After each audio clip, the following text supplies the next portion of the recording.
We were brought up together. There was not quite a year difference in our ages.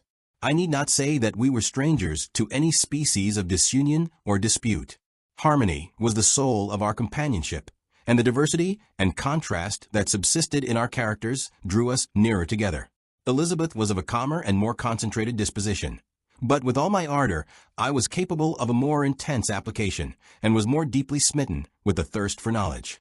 She busied herself with following the aerial creations of the poets, and in the majestic and wondrous scenes which surrounded our Swiss home, the sublime shapes of the mountains, the changes of the seasons, tempest and calm, the silence of winter, and the life and turbulence of our alpine summers, she found ample scope for admiration and delight. While my companion contemplated with a serious and satisfied spirit the magnificent appearances of things, I delighted in investigating their causes. The world was to me a secret which I desired to divine. Curiosity, earnest research to learn the hidden laws of nature, gladness akin to rapture, as they were unfolded to me, are among the earliest sensations I can remember. On the birth of a second son, my junior by 7 years, my parents gave up entirely their wandering life and fixed themselves in their native country. We possessed a house in Geneva and a campaign on Belrive, the eastern shore of the lake, at the distance of rather more than a league from the city. We resided principally in the latter, and the lives of my parents were passed in considerable seclusion. It was my temper to avoid a crowd and to attach myself fervently to a few. I was indifferent, therefore, to my schoolfellows in general, but I united myself in the bonds of the closest friendship to one among them. Henry Clerval was the son of a merchant of Geneva. He was a boy of singular talent and fancy. He loved enterprise, hardship, and even danger for its own sake. He was deeply read in books of chivalry and romance. He composed heroic songs and began to write many a tale of enchantment and knightly adventure. He tried to make U.S. act plays and to enter into masquerades, in which the characters were drawn from the heroes of Roncesvalles, of the Round Table of King Arthur, and the chivalrous train who shed their blood to redeem the Holy Sepulchre from the hands of the infidels. No human being could have passed a happier childhood than myself. My parents were possessed by the very spirit of kindness and indulgence.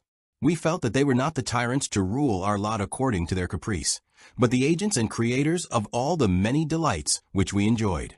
When I mingled with other families, I distinctly discerned how peculiarly fortunate my lot was, and gratitude assisted the development of filial love. My temper was sometimes violent, and my passions vehement, but by some law in my temperature they were turned not towards childish pursuits, but to an eager desire to learn, and not to learn all things indiscriminately. I confess that neither the structure of languages, nor the code of governments, nor the politics of various states possessed attractions for me. It was the secrets of heaven and earth that I desired to learn, and whether it was the outward substance of things or the inner spirit of nature and the mysterious soul of man that occupied me, still my inquiries were directed to the metaphysical, or, in its highest sense, the physical secrets of the world. Meanwhile, Clerval occupied himself, so to speak, with the moral relations of things. The busy stage of life, the virtues of heroes, and the actions of men were his theme, and his hope and his dream was to become one among those whose names are recorded in story as the gallant and adventurous benefactors of our species. The saintly soul of Elizabeth shone like a shrine-dedicated lamp in our peaceful home. Her sympathy was ours. Her smile, her soft voice, the sweet glance of her celestial eyes, were ever there to bless and animate us. She was the living spirit of love to soften and attract.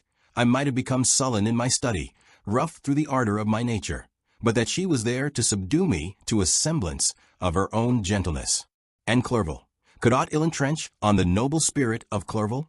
Yet he might not have been so perfectly humane, so thoughtful in his generosity, so full of kindness and tenderness amidst his passion for adventurous exploit, had she not unfolded to him the real loveliness of beneficence, and made the doing good the end and aim of his soaring ambition. I feel exquisite pleasure in dwelling on the recollections of childhood, before misfortune had tainted my mind and changed its bright visions of extensive usefulness into gloomy and narrow reflections upon self. Besides, in drawing the picture of my early days, I also record those events which led, by insensible steps, to my after tale of misery. For when I would account to myself for the birth of that passion which afterwards ruled my destiny, I find it arise, like a mountain river, from ignoble and almost forgotten sources. But, swelling as it proceeded, it became the torrent which, in its course, has swept away all my hopes and joys. Natural philosophy is the genius that has regulated my fate. I desire, therefore, in this narration, to state those facts which led to my predilection for that science. When I was 13 years of age, we all went on a party of pleasure to the baths near Thonon. The inclemency of the weather obliged us to remain a day confined to the inn. In this house, I chanced to find a volume of the works of Cornelius Agrippa. I opened it with apathy. The theory which he attempts to demonstrate and the wonderful facts which he relates soon changed this feeling into enthusiasm. A new light seemed to dawn upon my mind, and bounding with joy, I communicated my discovery to my father. My father looked carelessly at the title page of my book and said, "Ah, Cornelius Agrippa. My dear Victor, do not waste your time upon this. It is sad trash."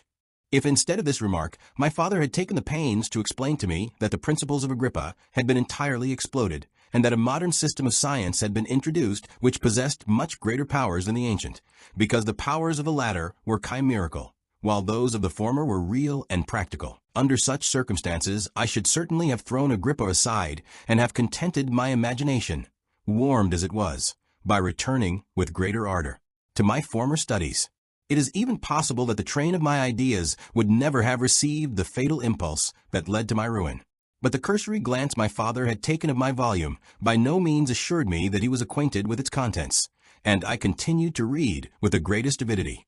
When I returned home, my first care was to procure the whole works of this author, and afterwards of Paracelsus and Albertus Magnus. I read and studied the wild fancies of these writers with delight. They appeared to me treasures known to few besides myself. I have described myself as always having been imbued with a fervent longing to penetrate the secrets of nature. In spite of the intense labor and wonderful discoveries of modern philosophers, I always came from my studies discontented and unsatisfied. Sir Isaac Newton is said to have avowed that he felt like a child picking up shells beside the great and unexplored ocean of truth. Those of his successors in each branch of natural philosophy with whom I was acquainted appeared, even to my boy's apprehensions, as tyros engaged in the same pursuit. The untaught peasant beheld the elements around him and was acquainted with their practical uses. The most learned philosopher knew little more. He had partially unveiled the face of nature, but her immortal lineaments were still a wonder and a mystery. He might dissect, anatomize, and give names, but not to speak of a final cause. Causes in their secondary and tertiary grades were utterly unknown to him. I had gazed upon the fortifications and impediments that seemed to keep human beings from entering the citadel of nature, and rashly and ignorantly I had repined. But here were books, and here were men who had penetrated deeper and knew more. I took their word for all that they averred, and I became their disciple. It may appear strange that such should arise in the 18th century, but while I followed the routine of education in the schools of Geneva, I was, to a great degree, self-taught with regard to my favorite studies. My father was not scientific, and I was left to struggle with a child's blindness, added to a student's thirst for knowledge. Under the guidance of my new preceptors, I entered with the greatest diligence into the search of the philosopher's stone and the elixir of life, but the latter soon obtained my undivided attention. Wealth was an inferior object, but what glory would attend the discovery if I could banish disease from the human frame and render man invulnerable to any but a violent death? Nor were these my only visions.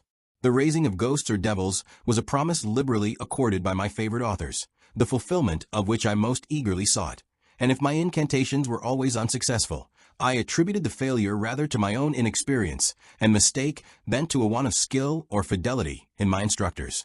And thus for a time I was occupied by exploded systems mingling like an unadept, 1,000 contradictory theories, and floundering desperately in a very slough of multifarious knowledge, guided by an ardent imagination and childish reasoning, till an accident again changed the current of my ideas. When I was about 15 years old we had retired to our house near Belrive, when we witnessed a most violent and terrible thunderstorm. It advanced from behind the mountains of Jura, and the thunder burst at once with frightful loudness from various quarters of the heavens.